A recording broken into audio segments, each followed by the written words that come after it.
விவேகானந்தர் மணிமண்டபத்துக்கு பின்னாடி பாருங்கள் ஃப்ரெண்ட்ஸ், இந்த வண்ணார் வளைகுடாவோட சிறப்பு அம்சங்கள்னு சொல்லி இங்கே ஒரு மியூசியம் இருக்குது. இது சின்ன பிள்ளைய விளையாடுறது பார்க்குறதுக்காக வச்சுருக்காங்க. சுறா எவ்வளோ நேச்சுரலாக செஞ்சுருக்காங்கன்னு பாருங்கள் ஃப்ரெண்ட்ஸ். இங்கே உள்ள சங்குகள் எத்தனை வகைகள் இருக்குதுன்னு இங்கே காட்டியிருக்காங்க. எத்தனை வகைகள் இருக்குதுன்னு எனக்கே தெரியலை, இப்போ தான் பார்க்குறேன் நானே.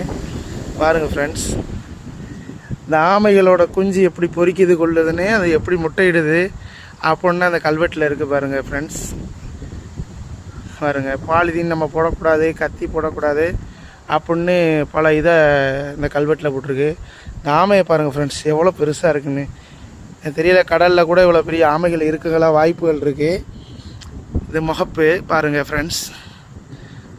கருத்து விலங்குகள் மையம் மற்றும் அருங்காட்சியகம் பாருங்கள் ஃப்ரெண்ட்ஸ். விவேகானந்தர் மணிமண்டபத்துக்கு பின்னாடி தான் இருக்குது.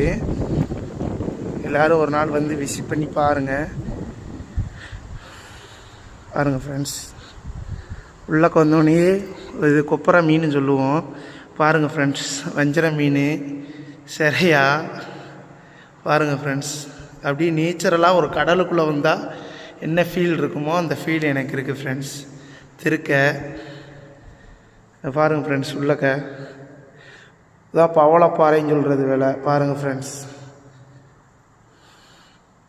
அப்படி இல்லை அந்த மீன் நேச்சுரலாக இருக்கிற மாதிரி இருக்குல்ல ஃப்ரெண்ட்ஸ். பாருங்கள், சிங்கியை பாருங்கள், அப்படியே நேச்சுரலாக கடலில் எப்படி இருக்குமோ அது மாதிரி இந்த கண்ணாடி பெட்டிக்குள்ளே இருக்குது. இது கலவா.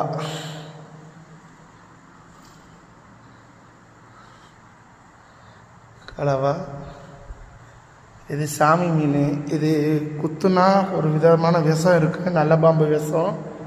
நுரை வந்து செத்து போயிடுவாங்கன்னு கேள்விப்பட்டிருக்கேன் நான். பாருங்கள் ஃப்ரெண்ட்ஸ், என்னென்னமோ இருக்குது, நானே இன்றைக்கி தான் பார்க்குறேன்.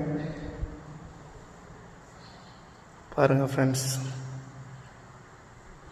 மேலே பாருங்கள் ஃப்ரெண்ட்ஸ், இங்கே ஒரு ஆமை இருக்குது பாருங்கள் ஃப்ரெண்ட்ஸ். முகப்பிள்ளையே இவ்வளோ பெருசாக உயிரோடு இருக்கிற மாதிரி நேச்சுரலாக இருக்குது ஃப்ரெண்ட்ஸ். பாருங்கள், ஒரு கடலுக்குள்ளே வந்தால் எப்படி இருக்குமோ அந்த ஃபீல் எனக்கு இருக்குது. நந்தப்பட்டி போட்டிருக்காங்க. இது அஞ்சாலை மீனுன்னு சொல்லுவோம் நாங்கள். இது கடல் பூ வேலை.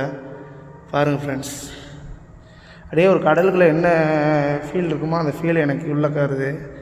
பாருங்கள் ஃப்ரெண்ட்ஸ், மீன் வகைகளை போட்டிருக்காங்க.